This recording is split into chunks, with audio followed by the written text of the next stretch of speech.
আমি elevator education থেকে Souvik sir কথা বলছি এবং ম্যাকআউট ইউনিভার্সিটির ফার্স্ট সেমিস্টারের এক্সাম যারা 2025 সালে ম্যাকআউট ইউনিভার্সিটি ফার্স্ট সেমিস্টারে অ্যাডমিশান নিয়েছো, বিশেষ করে যারা বিবিএ এবং এমবিএতে অ্যাডমিশান নিয়েছো ফার্স্ট সেমিস্টারে 2025-এ, তাদের পরীক্ষা আস্তে আস্তে এগিয়ে আসছে এবং একদিন করে কমছে।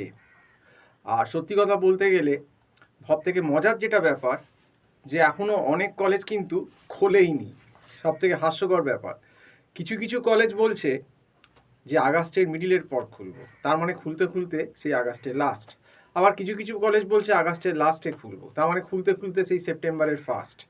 এখন মজাটা হচ্ছে যে এবারে তো সামনেই সেপ্টেম্বর মাসে অনেক অকেশান, বিশ্বকর্মা পুজো, মহালয়া, তারপর সেপ্টেম্বরের 26-27 তারিখ থেকে দুর্গা পুজো শুরু হয়ে যাবে।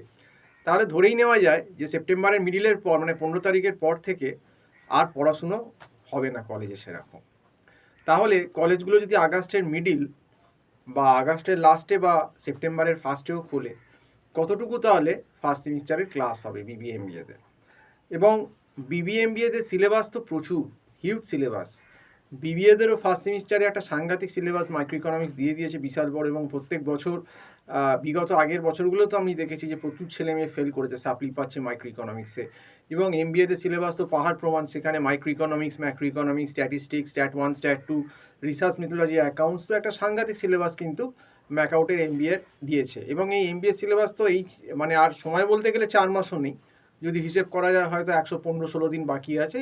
এই 4 মাসের কম সময় এই এমবিএর অন্তত 1 বছরের সিলেবাস কখনো শেষ হয় না। মেরে কেটে বড় জোর 35%, 40% হয়তো ম্যাক্সিমাম করাতে পারবে কলেজগুলো, আর ওপর দিয়ে বেরোবে।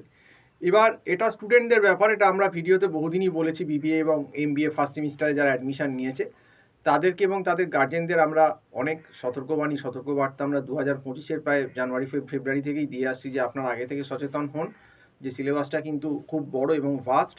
এটাতে শুধু যখন কলেজ চালু হবে, কলেজের ভরসায় থাকলে কিন্তু হবে না। তবে যারা এই বিবিএ এমবিএতে অ্যাডমিশান এবছর নিয়েছো এবং কলেজের ভরসায় বসে আছো, তাদের ম্যাক্সিমামই কিন্তু ডুববে, এটা আমি 100% গ্যারান্টি দিয়ে বলতে পারি। খুব এক্সেপশনাল কয়েকজন স্টুডেন্ট হয়তো সিরিয়াস আছে, যারা নিজেরা ভালো পড়াশুনো করে হয়তো কোনো প্রাইভেট টিউটার ধরে নিয়েছে। বাকি কিন্তু যারা স্টুডেন্ট আছে তাদের কিন্তু কপালে অশেষ দুর্গতি অপেক্ষা করছে। আর যে বললাম যে এক এক করে দিন ফুরোচ্ছে আর পরীক্ষা কাছে আসছে, তো অলরেডি খেলা কিন্তু জমে গেছে। এবং আবার ফার্স্ট সেমিস্টার আসছে এবং ম্যাকআউট কিন্তু এবার বুঝিয়ে দেবে ফার্স্ট সেমিস্টারে ইকোনমিক্স স্ট্যাটে যে কিন্তু প্রশ্ন কাকে বলে। কারণ ম্যাকআউটের কিন্তু প্রত্যেকবারই দেখছি কোনো না কোনো পেপারে কিন্তু টাফ করছে। এবারে যেমন এমবিএ সেকেন্ড সেম যারা দিল তাদের অপারেশন রিসার্চ পেপারটা কিন্তু বেশ ম্যাথ বেস করে দিয়েছিল। কাজেই যদি কোনো পেপার ইকো বা স্ট্যাট যদি এরকম কিছু হয়ে যায়, তাহলে তো আর মানে কথাই নেই, মানে এমনিতেই মানে অবস্থা সাপলি খাচ্ছে। আর যদি একটু টাফ কোশ্চেন করে দেবে, একটু স্ট্যান্ডার্ড, টাফ বলবো না, একটু স্ট্যান্ডার্ড কোশ্চেনই করে ম্যাথ বেস্ট, তাহলে হয়ে গেল গোদের ওপর বিষ পড়া, সেই রকম ব্যাপার। তো যাই হোক, এখন কিছু করার নেই, ছেলেমেয়েরাও ক্যাজুয়াল, তারা হয়তো ফেল করতেই চায়, তারা এখন পড়াশুনো করবে না অনেকেই, বেশিরভাগ, সবাইকে বলছি না, কিন্তু একটা মুষ্টিমেয় সংখ্যক স্টুডেন্টই আছে যারা কিন্তু পড়াশুনো করতে চায় না। তো আমি তাদের কথাই বলছি, তারা এখনও ঘুরে বেড়াচ্ছে, হপিং করছে। এখন পুজো আসবে, দুর্গা পুজো যাবে, লক্ষ্মী পুজো যাবে, কালী পুজো যাবে, ভাইফোঁটা যাবে, জগদ্ধাত্রী পুজো যাবে, তারপর অক্টোবরের একদম লাস্ট বা নভেম্বরের ফার্স্টে তাদের ঘুম ভাঙবে। আর যখন ঘুম ভাঙবে তখন ওই যে বলেছিলাম যে ক্যান্সারের লাস্ট স্টেজ, তখন আর ট্রিটমেন্ট করে কোনো লাভ নেই, অনেক দেরি হয়ে গেছে। তো সেই রকম ব্যাপার।